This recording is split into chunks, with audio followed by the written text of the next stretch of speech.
Welcome to Education, Leadership, and Beyond, Surviving and Thriving. My name is Andrew Murata, host of the show, and it is episode 143. Welcome to the program. Happy to be live here on Facebook and out to Voice Ed Radio Canada. Happy to be a member of the Education Podcast Network. If you like this podcast, you like other podcasts, check out what's happening at Education Podcast Network, as well as Voice Ed Radio Canada. A lot of news, a lot of great podcasts out there, and happy to be associated with them, as well as on iTunes. If you're listening on iTunes, thank you so much for subscribing and all of that good stuff. We love the reviews as well. Those help. So welcome to show number 143. I want to thank today's sponsor, and that is the Coaching and Leadership Journal. That's my friend Dan Spanauer down in North Carolina.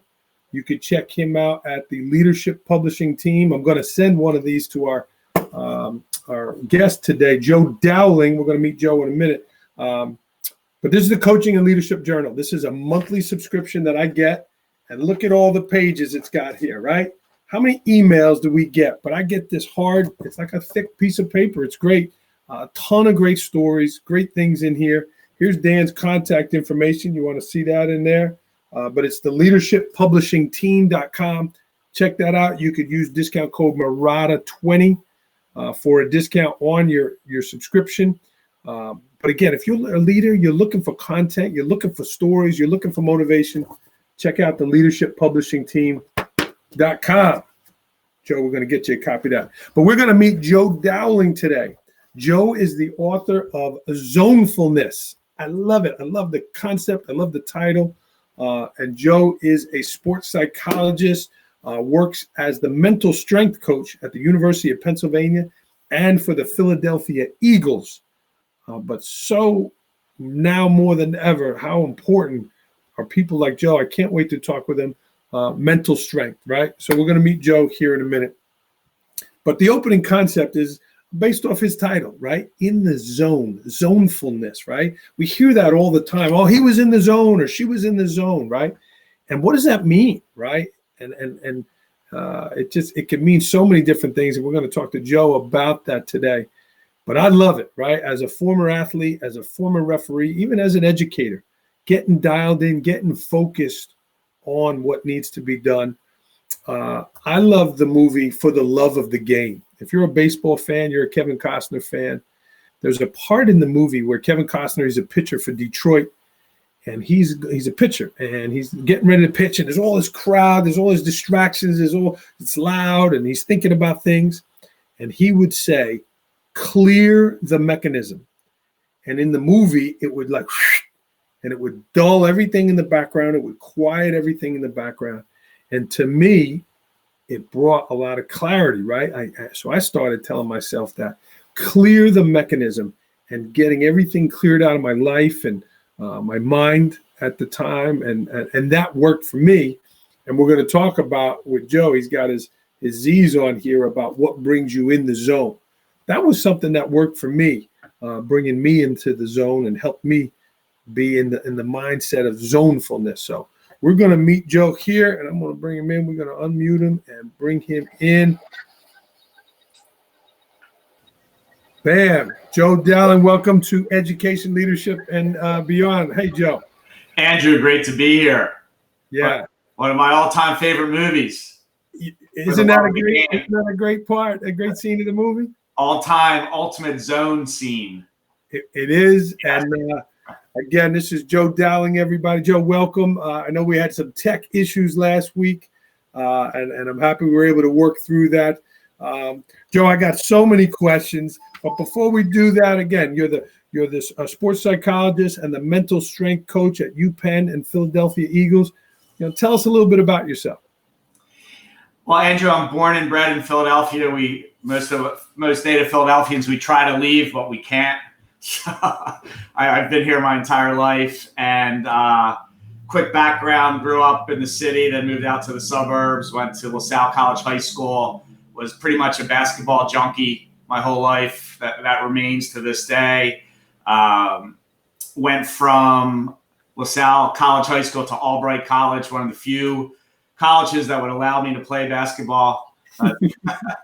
Division III. I wanted to continue the career. It wasn't all I thought it would be at Albright, but I had a great time playing ball and going to an excellent college. Off onto Villanova University, where I was really blessed to have two mentors there, Nick Rose and Lou Morgan, who were teaching psychology and counseling psychology in a way that wasn't being taught in the overwhelming vast majority of grad programs. And it was positive psychology, back in the late 80s, early 90s, experiential psychology, meditation, hypnotherapy, getting people into the zone.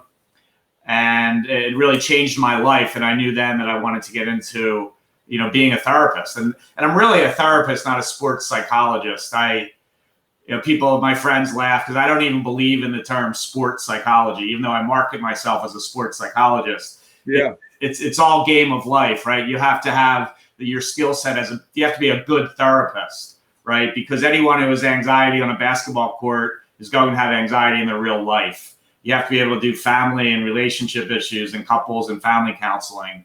And sometimes sports psychology programs, well, a lot of times they don't turn out I got to be careful here, right? The kids who go through, they really don't have what they need to be able to do the other types of therapy. So the model that I use, which I now call zonefulness, which I'm sure we'll get into, it's exactly what I do with someone who's a non-athlete who might have, anxiety attacks or a relationship issue. They're not sleeping or high blood pressure or, some type of trauma. They're the same techniques. I'll individualize the therapy to the student athlete, and I'll use the language that's in the book, but it's really the same. It's getting out of your conscious thinking mind into your subconscious mind where your zone lives, and, helping people become their best self and, transcend the limitations of the overthinking mind, which is, a big thesis in zonefulness. Yeah. And Joe, what was it, back to those mentors back in Albright and Villanova, that you said, wow, I want to do that? What was it? What was the spark? Well, it's really the teaching, and to me, it's staggering and shocking that this man isn't the most famous psychologist in the world. He is in Europe and South America. Milton H. Erickson. He's the father. Milton H. Erickson. Everyone thinks it's Eric Erickson, but it's Milton H. Erickson, who's the father of modern. He was a physician and a scientist, Andrew, who was also a psychologist, and he pioneered utilizing the subconscious mind and its infinite wisdom, mainly through medical and clinical hypnotherapy. Right. But he's also the father of solution-focused therapy and strategic therapy. And you may have heard of NLP, neuro-linguistic programming, which is popular in sports and performances, all the mind-body therapies, self-relations therapy. He was the first therapist to focus on what's right with someone, not what's wrong with someone. Right? He was born in 1901, the heyday of psychoanalysis, which is all the jokes about psychology, right? You lay on the couch 3 times a week and analyze everything. He was the opposite of that. It was a strength-based, future-focused therapy. He did not ignore the past, but the past was good for learning. You can learn from it. You don't need to analyze it over and over again. And so what can you do instead of what can't you do? And by using, I call it the zone. People get scared of the word hypnosis, right? Because it's the most unfairly stereotyped medical term in the history of man and womankind, right? A zone is a hypnotic state. A meditation is a hypnotic state. People don't want to hear that, but that's technically what it is. When you're in that hypnotic state, you're in an enhanced state of control, right? Everyone thinks you're out of control, and we're gonna make you quack like a duck, right? And it's literally the opposite of that. It's an enhanced state of control and getting into your subconscious mind, which it has a benevolent wisdom. It only knows how to help us, right? You've had the experience of waking up in the morning and you know what to do about something, right? Or you take a run and all of a sudden you know what to do about something, or you play some pickup basketball. Michael Jordan used to say his best therapy was playing basketball. That's how he solved his problems. The answers would come to him. Wow. So that's what I do. I get my guys and girls into their zone, which is really their subconscious mind where the answers are. And I could go on and on about that, but I'll refrain. Yeah, no, I want to get into it here. And again, here's Joe's book, Zonefulness, and you can check it out at zonefulness.com, Joe's website. But on the back, Joe, it's right here. And I love the images of disease, right? But just like you said, how to get in the zone and then things that take you out of the zone. Right. My mom was watching. She's my best fan has watched me after my games referee, and she would say, I could tell you were really focused tonight. She was about that. But let's start with the positive, right? What are the ways to zone in, Joe? Some things that people could do to get dialed in. Well, I call it, just in the spirit of teaching it and making it user friendly. There's a lot of things, but we identified the big three of peak performance. Peak performance is your zone, right? When you're performing at your peak, you're in your zone. And the big three, number one is extreme self-support. What do I mean by that? And also the support of your teammates, friends, family, but for this moment, extreme self-support. So I give the example, it's deceptively simple. Every human being has done this. And ironically, the really good people do it the most. So let's just imagine the captain on a basketball team. He could typically be really hard on himself, right? He has high standards. He could get into criticizing himself after a game, reviewing everything he did wrong, and just getting down on himself. But he would never talk like that to one of his teammates. He would never tell one of his teammates, man, what's wrong with you? Boy, that was a brutal performance. My God, I can't believe you missed those 3 shots. What if you don't play well again tomorrow? Why are you playing like this? So the most common thing that I see, whether it's with student athletes or any athlete or any human being, is they will beat themselves up. It might be subtle. It might be, over the top, where they're really self-loathing and self-critical. But they typically would never think to do it to their teammate who was working really hard. Sure. Right? So it's deceptively simple. How would you really talk to a teammate? We really get into this at Penn. Like that's a standard for us. Mm-hmm. Because I know there's that negative voice, that negative loop, which we'll get into when we talk about the zone blockers. So number one is extreme self-support. That doesn't mean, everything is, everything is great, right? Everything is positive. If you shoot 0 for 10 from 3, we don't, hey, it's all good, right? Hey, I can't wait for tomorrow. Everything. No, we want you to be pissed off. Excuse me, right? We want you to be, we want you to be focused, but you can't take it out on yourself. It can't become toxic. Mm-hmm. Right? It can't become this obsessive review of everything you did wrong, and then this worry about what's going to happen next. And that's what happens, right? So number one is the extreme self-support. Mm-hmm. Treating yourself as you would a friend, a good friend, a teammate. Number two, the world's most common symptom phrase is what if, right? If you start a sentence with what if, you're in trouble, man. Let me tell you. What if I fail? What if I don't get into a game? What if the coaches can see that I really don't belong here?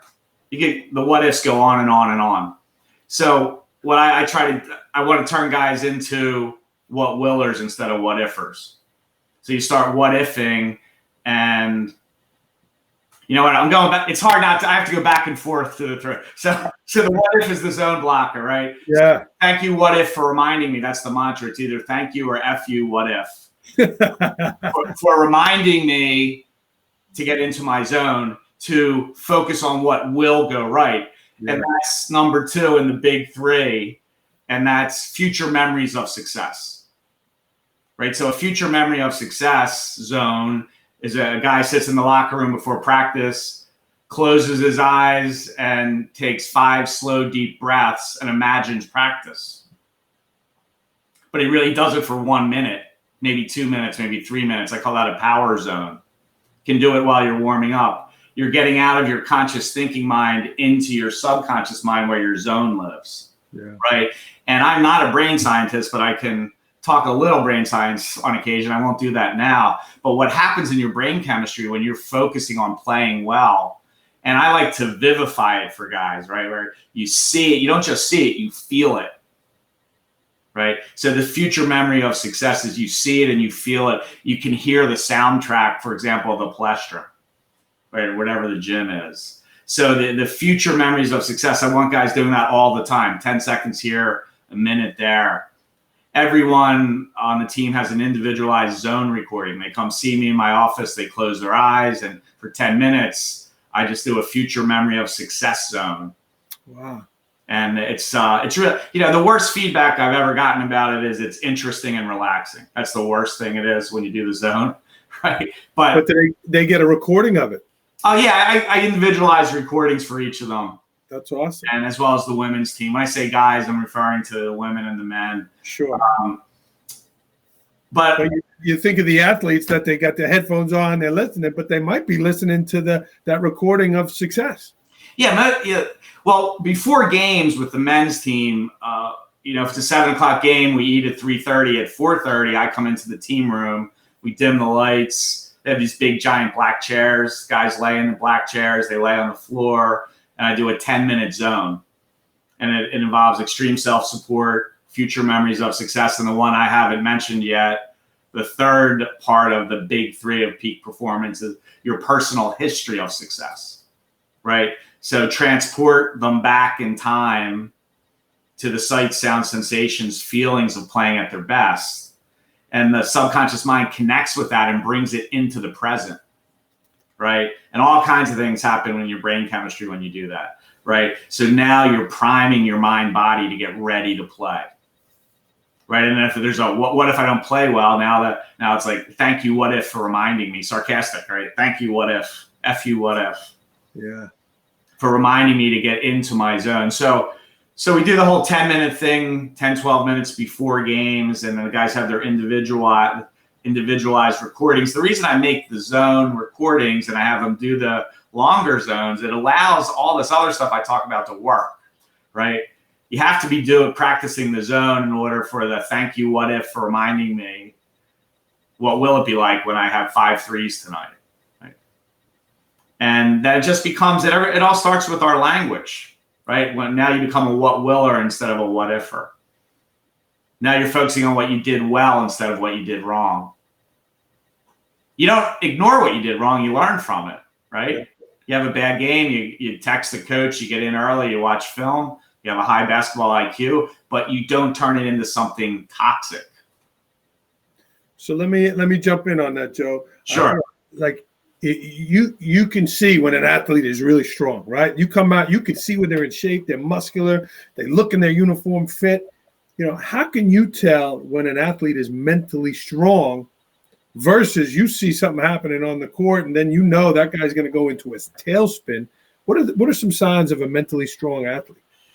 Well, that's a great question. I think I'll say first that it all depends, again, on the uniqueness of the individual. But one common one is bad body language, right? Another one that you'll relate to is getting after the refs too much. They're externally focused instead of internally focused, right? So our whole thing is the internal regulation of your brain chemistry, the internal regulation of your approach to the game, right? So when you're being positive, and when we talk about positivity, we're not talking about fraudulent positivity. Hey, everything's okay. It's a beautiful day. Oh, we lost. What we're talking about is, the way I define positivity is it's the most realistic, pragmatic way to live your life and to play basketball in this case. So what's being positive? Next play mentality, good body language, not talking to the referees, right? Everyone on the team has an anchor. This year we have a team anchor, which I learned from Coach Donahue. Sent me a Zoom workshop. It was a 90-minute workshop with a Navy SEAL and a brain scientist. It was fascinating. It was wow. Sounds like a joke, right? A Navy SEAL and it was really fascinating because I won't get into all the details, but the brain scientist was saying that the number one way to reset yourself if you're stressed, whether it's physical exertion stress or mental stress, it's called a physiological sigh. And it's 2 quick inhales and an exhale. I'll demonstrate it for you. It's 1 quick inhale, then a deeper inhale, then an exhale. So it's like this.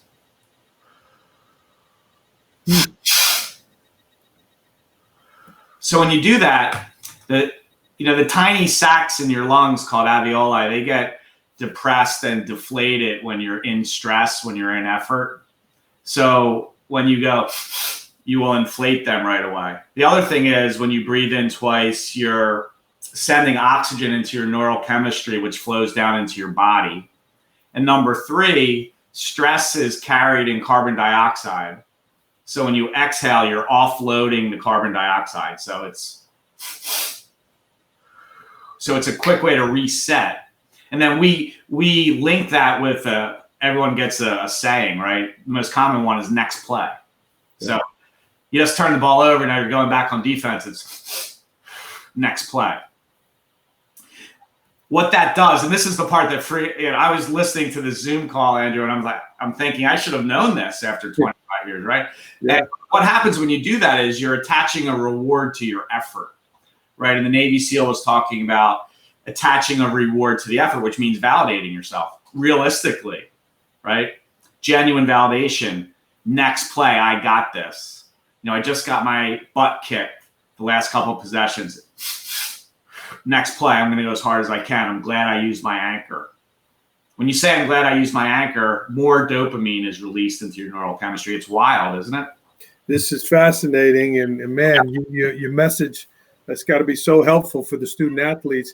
But even now, right? I work in the field of education. You're an educator.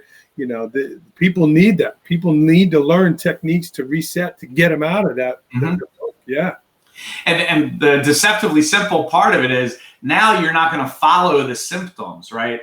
So we can review that very briefly. The symptoms or the zone blockers as self-criticism is number 1. Self-criticism and doubt, overanalyzing, overthinking, that's number 1. Number 2 is the what-ifing, which we've talked about. What-ifing is technically a negative focus on the future, right? What if I fail? And number 3 is my poor attempt at humor with the negative focus on the past. It's when guys are saying, "Why did I do this? Why didn't I play? Why did the coach take me out? Why did I come to Penn?" Right? So they're being whiners, right? You can't engage in whining. So people have their own go-to symptom, right? We've normalized the term symptom. When guys get up in their head and they're overthinking, it's thank you symptoms for reminding me to use my anchor, to do a power zone. Thank you self-criticism for reminding me, how would I talk to my teammate right now? And that's where I invoke the honor system, right? How would you honestly talk to your teammate who's working really hard, but he's not having success? Would you go up to him and say, what if you keep messing up? What if you don't play tomorrow? You're awful. I can't believe you're even on this team. You wouldn't, but that's what you say to yourself. So in summary, we're taking the symptoms, the zone blockers, the overthinking, the overanalysis, the what-ifing, the whining, the self-criticizing, and we're turning them into positive triggers. So when they happen, instead of following them, we're saying, oh, there you are, what if? Thank you for reminding me to next play. I got this. Yeah. And Joe, tell me about the motivation then to put it down here. I mean, you just explained those 6 things, the big 3, and then the zone blockers so well. What motivated you to write the book and put this down on paper for people? Well, I guess I never answered it this way before. I mentioned Milton H. Erickson earlier. There's an international congress on Ericksonian approaches to psychotherapy. They have it every 3 years or so, and I started going in 1999 as a student and to learn. And it usually goes from Thursday to Sunday. And on Friday night, they have an author's hour. And I would go to that, and all my favorite, the guys that I learned from and read all their books, and they were there and they would sign the book. And I always said, man, I'd love to be in this author's hour someday.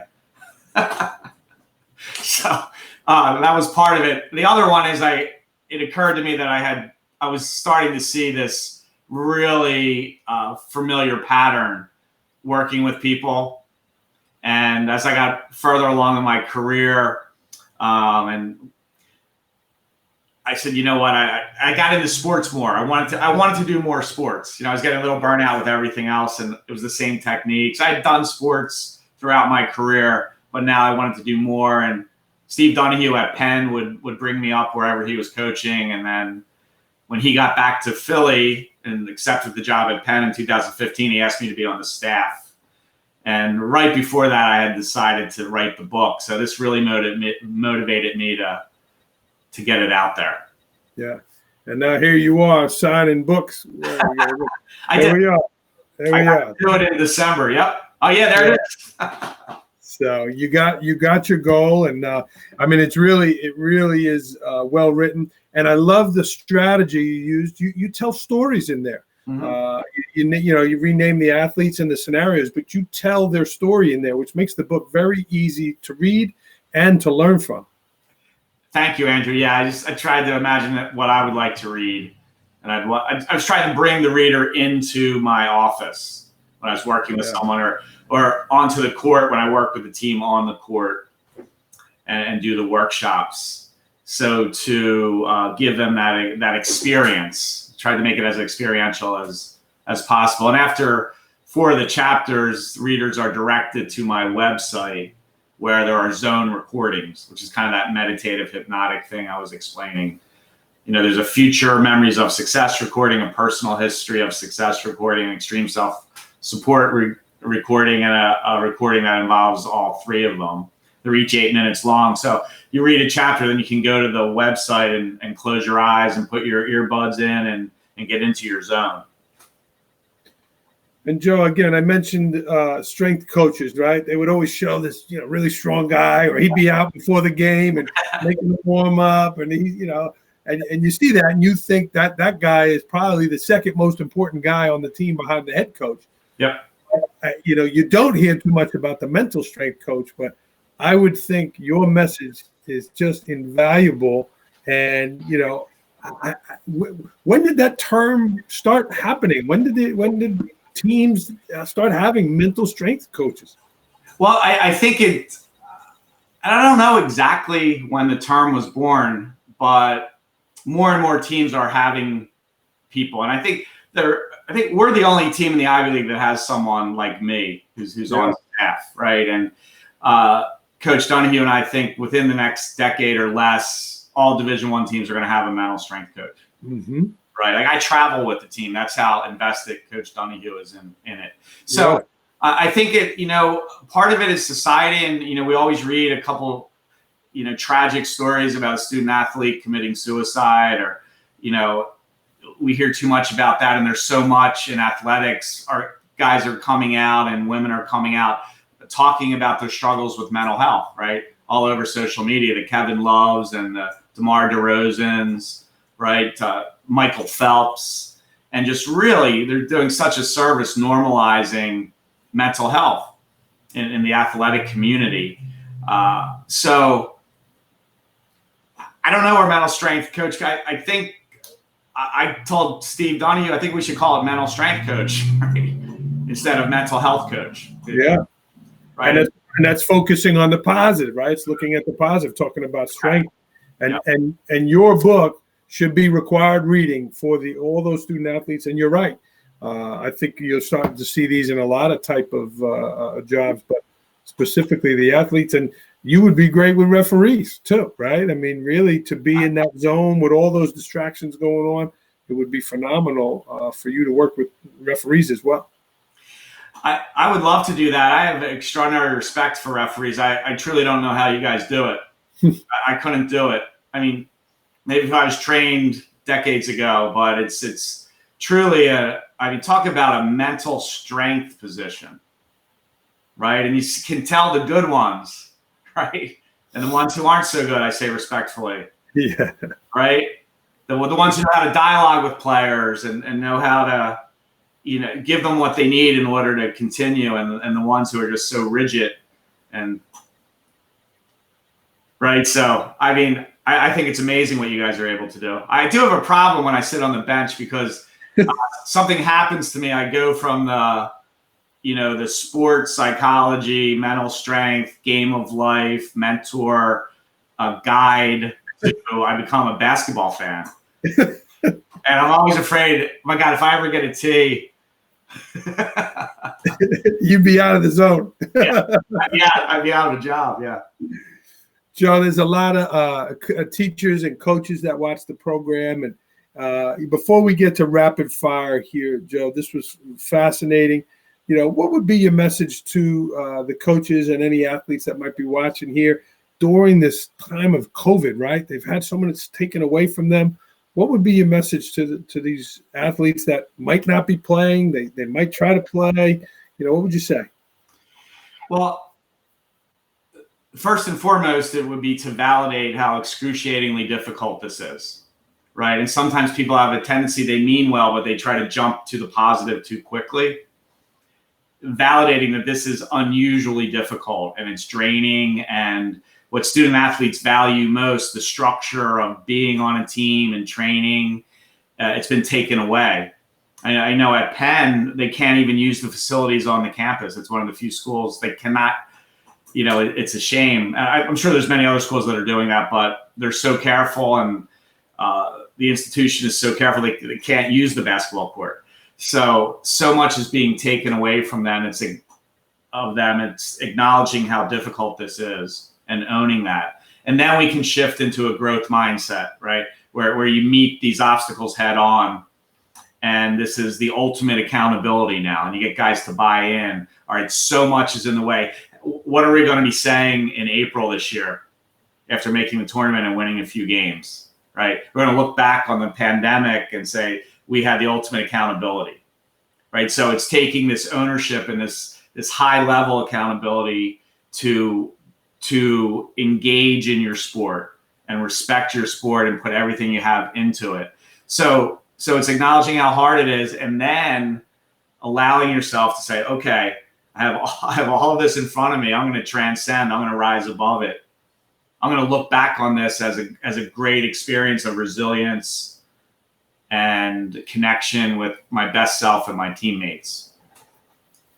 Joe, that's an awesome message. You're spot on. It is validating that it is a difficult time, and people do need to hear that. Yeah. Awesome. Joe, let's get to rapid fire. We're coming down the stretch here. We're in the zone. These are quick answers. The first thing that pops into your head, are you ready? Yes, sir. Here we go. Philadelphia style. Last book you read?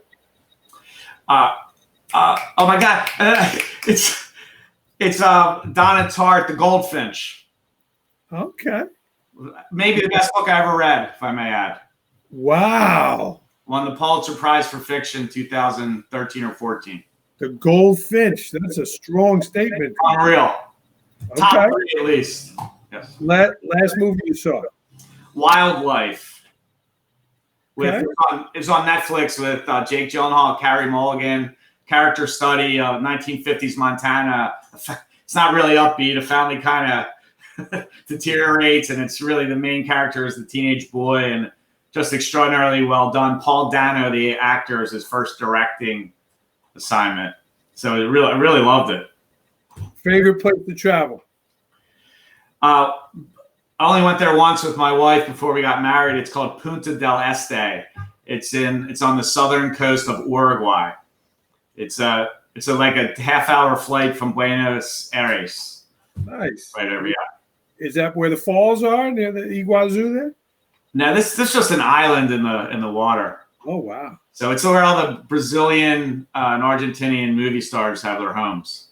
And the famous mental strength coaches. Yeah. It's really expensive there. I could afford one there. Yeah. As a lifelong Philadelphian, what's the best thing about Philadelphia? The passion and the emotion and the intelligence of the fans.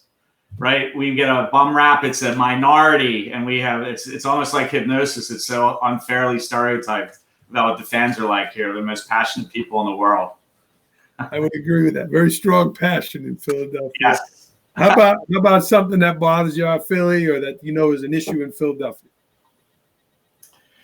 I think right now with the Black Lives Matter, and they need to do a much better job with racism in the city. And normalizing, just being non-racist, right? And I'd love that to be more of a cultural value and see it more consistently throughout the city. City of brotherly love, amen. Joe, we talked a lot about your passions. We talked about things that have motivated you. How about something that gets under your skin? What's a pet peeve of yours? Wow, I wasn't prepared for that one. Okay, a pet peeve of mine is interrupting. Right, when you're talking to someone and their mouth's moving because they can't wait to talk. Right. So it comes back to arguably the hardest thing in the world to do is empathetic, active listening. Amen. Amen, Joe. That's good. I've been guilty. As a loudmouth New Yorker, I've been guilty. I know that I've had a client breakthrough when they come, we have a session on Monday and they come in the next Monday and I say, how was your week? And they're like, it's the best week I've had. I did my zone every morning. I wrote my positive intentions down. I tried to do things differently. I was quirky. I was having fun. And just, you feel that shift. But they'll tell you. That's an easy one because they'll just tell me that they had a breakthrough. Yeah, that's awesome. Mm-hmm. Best purchase under $100 that has had a great impact on your life. I didn't buy it, but the Super Toe toy when I was a kid for Christmas, you hit the head of the plastic football player and he would kick the ball. Goalpost. He remembers that. Something about Joe Dowling that people do not know about. That people do not know about. I've seen U2 50 times in concert at least. Yeah. Wow. Now, we're going back to 1987, so it's really a few times a year since 1987. Wow. Yeah. Favorite U2 song? One Tree Hill on the Joshua Tree. Wow. Song number 9. I'm hoping you visited the Joshua Tree National State Park there. I've driven by Joshua trees. Yeah, they actually look like it. It's awesome. Exactly. Yeah. Wow, that's awesome, man. Favorite Philadelphia food? I know it's a little stereotypical, but it really is the soft pretzel. It's my favorite thing. Billy has a truck in front of the Palestra. He's been there 40 years. And I get at least one soft pretzel a day whenever I'm on campus. Put you in the zone. Absolutely. And your accent is pretty strong. It's on the stronger side, just like my Staten Island accent. Your favorite, what would you say is a Philadelphia strong word that they say?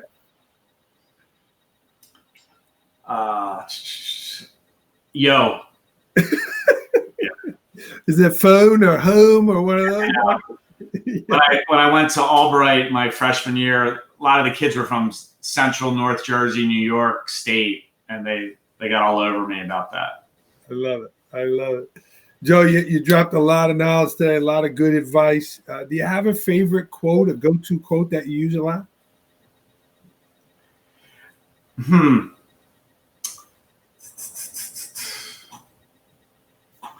I'm sure I'll think of a few once we get off, but one that I put on my board at the Eagles just the other day, and I can't remember. It was by the big wave surfer, Lance Hamilton. And I cannot remember it. It's in the book. But the other one by Ronnie Lott is, if you believe it, you can achieve it. Nice. It's a good one. Nice. Joe, this was great. And again, I think this should be required reading for any student athlete, young or old, behavioral therapy, working through your problems, because you could talk yourself into those problems and you could talk them out. Really great. Where can people order the book? Where can they get in touch with you? And if they're interested in having you come speak to their organization, how can people get in touch with you? Absolutely. 2 ways to order the book. Zonefulness.com, 1LZONEFULNESS.com, or Amazon. Okay. Order either place. And the best way to get a hold of me is to go on my website, zonefulness.com, and there's my direct line is on there, and my email. Yeah. joe@pdowling.com. Well, this was fantastic. And again, I don't know if I sent you one already, but I am going to send it. I want to thank my friend Dan Spencer. Isn't it great? Yeah, absolutely. It's a great resource. Check it out, the Coaching and Leadership Journal at the Leadership Publishing Team. Joe, you stay on the line. We're going to wrap this up here. This was Joe Dowling. And again, check his work out at zonefulness.com, Philadelphia's finest. Joe, thank you so much, my friend. Thank you, Andrew. Really appreciate your time. Thanks for having me on. And take it easy on those reps this year. All right, man. Stay alive. See you later. Bye-bye.